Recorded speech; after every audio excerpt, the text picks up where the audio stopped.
ดาราป้า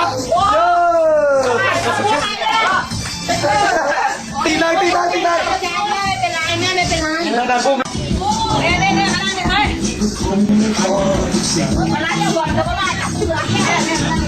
มาเที่ยวไม่มาจะมีฝรั่งรอฝรั่งให้อะไร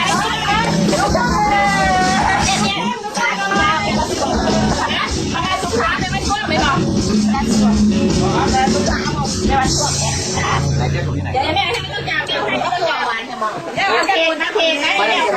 จะพูดจะเรียกพูดหนึ่งอยู่นะไอ้พวกเสียรถเสียไปไหนละเดี๋ยวเสียยังไม่จับเอาเด้อเดี๋ยวมาให้พ่อบ้านเองลูกเดี๋ยวโคนยักไอ้น้อยที่มานั่งกินจะไปเมาลายเจ้านะสินะเรียกรุ่นไปได้เนี่ยเอาไปไม่สิหายเลยโอ้ยไปก่อนครับล้างยีลมเนื้อไปได้เลยนะไอ้ที่สมองไอ้พี่รบจะได้ไปจับน้องไปนะไอ้ที่รบจะได้ไปเตะน้องไปเด้อไอ้ที่นี่เขาจะต้องปูนะไอ้นี่ไปจับน้องไปนะเก็บข้าวอยู่เด้ไอ้สุดที่ใส่ใส่จะได้ประมาณเราไปเห็นไหมเยี่ยมแป้งไปใส่ได้ไอ้พี่รบเลยจะไปเลยทีตัวแสดงว่าเขายังคุยธรรมดาประเภทหมาไม่โมกันหรอพิจารณาเลยก็โอ้ยเกี่ยวกับมันมาดูเลยน้อยใส่แขนน้อยนะคนพี่ก็ต้องจิ้มต้องคนกันเลยเสือทะเลอ่ะเสือเย็นเป็นไหมเสือทะเลเราเรียกอะไรแบบโอ้ยทุกบาทแฟนเพื่อนรักกันมากเฮ็ดระบายเฮ็ดภรรยาเนี่ยยังภรรยาไปที่เราที่เลยด้วยของกระติบเขาเลยนะน้อยยังเสื้อชุดก่อนใหม่เป็นกำไรเป็นฝาพึ่งพอได้รองเท้าแค่จะพูดทำก่อนมาเขียนซื้อปลาก็เรืออยู่พวกนี้มันก็ไหลแยกแต่เราไปบอลลูเป้ใช่ไหมให้หลังมาดิแล้วมันเลี้ยวกลัวไม่ยุ่งเลยใช่ไหมก็แข่งกำลังไปแล้วได้เชื่อน้องไม่เก่าจริงก็ไม่ได้ไอ้ยี่จริงก็จริงให้เราพี่น้องไม่ได้ไอ้ที่มาได้ไหมว่าเราจะเกมไม่ปล่อยนี่แน่เราด้วยลองแต่ทิ้งไม่ได้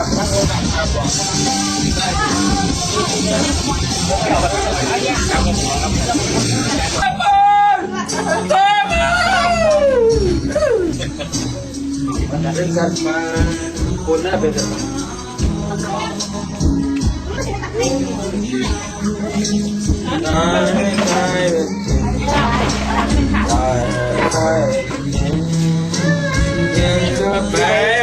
ไม่ใช่ไม่ยุ่งกันดิดีได้ไม่ยุ่งกันดิว่าพี่นะก็มาแค่นี้รัดชนทุนเลยไม่ไปเลยนี่ไม่ไปเลยนะนั่งนอนรับซื้อแก้วกูนะเฮ้ยกำลังสิของแล้วนี่เป็นจังหวะเลยใช่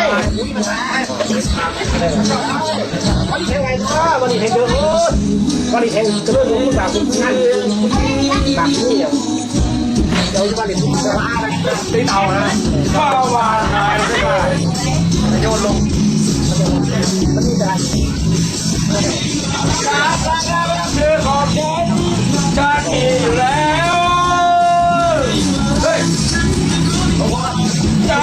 จำเวลาครับเวลามาชม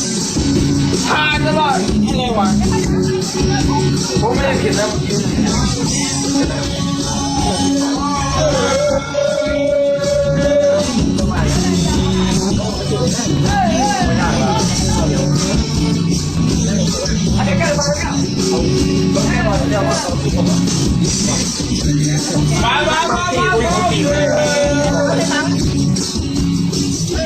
เอาอยู่เช่นพอ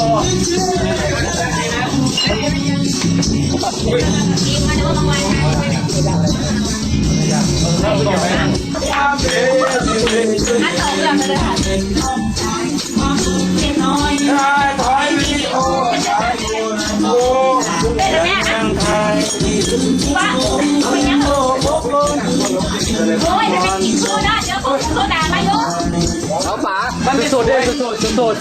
ถ้าไม่สวยอย่าเอานะ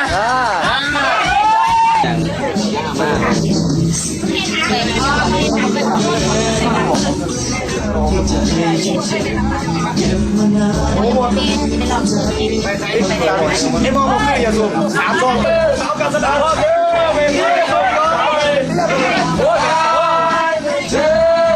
เราไปกินตาไปซื้อแขกไม่ยิ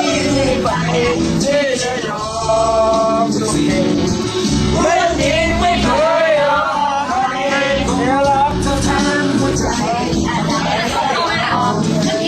เจอซอยเขาเล่นเป็นลูกเสียงเขาเล่นผมไม่กลัวซอยไม่ได้ละเดี๋ยวพูดแล้วไม่อยากเข้ามานั่งเขาอยากไม่นั่งเขาอยากเข้าแม่ก่อนคนอุดรเด้อ สวิต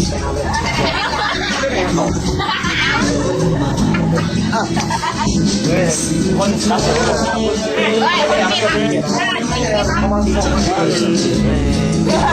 นต้องกินน้ำเด้